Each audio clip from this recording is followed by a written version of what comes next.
Ada seorang wanita yang datang dan dia mengalami, kondisi psikologis yang sangat tidak baik. Halo kawan, assalamualaikum. Semoga dalam keadaan baik ya. Terkadang untuk memenuhi ego orang tua itu mengorbankan mental dan masa depan anak. Sebagai contoh, ada seorang wanita yang datang dan dia mengalami kondisi psikologis yang sangat tidak baik. Ternyata dia dari suku tertentu dan marga tertentu yang dituntut untuk menikah dengan orang yang sama sukunya dan marganya. Namun apa dikata? Sampai usia menjelang 40 tahun dia belum menemukan jodoh itu, belum mendapatkan jodoh itu. Meskipun dia sudah menyerahkan ke keluarga besarnya jika mau dijodohkan. Ya, namun ya apa daya manusia ya. Dan pada akhirnya ada seorang laki-laki yang melamar dia dan akhirnya dia memutuskan untuk menikah dengan laki-laki itu meskipun bukan dari suku dan marga yang sama. Dan apa yang terjadi? Ya, sejak saat itu dia dikeluarkan dari keluarga besar itu. Kemudian dia sering dimaki-maki, disumpahi hidupnya tidak bahagia, hidupnya susah dan lain sebagainya. Dan mulai dari saat itulah mentalnya benar-benar hancur, down.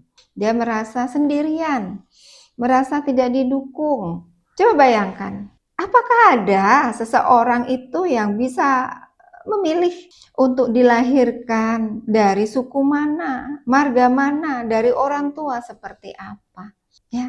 Dan bahkan dia pun sempat menyampaikan, kalau saya bisa milih, saya mau dilahirkan dari orang biasa saja yang punya kebebasan untuk menentukan pilihan hidupnya, jalan hidupnya mau seperti apa. Dia mau hidup dengan siapa. Namun apa daya, dia pun tidak punya pilihan itu.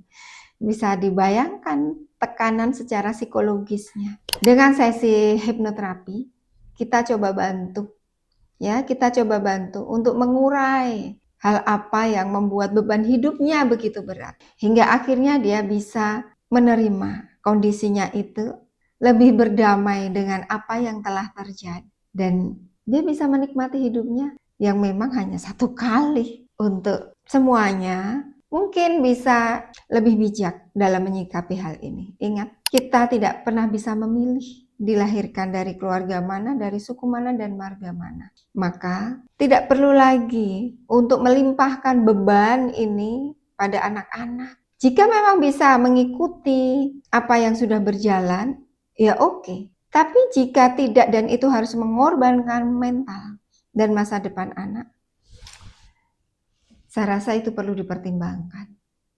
Salam sehat, salam bahagia. Saya Dewi Rohma.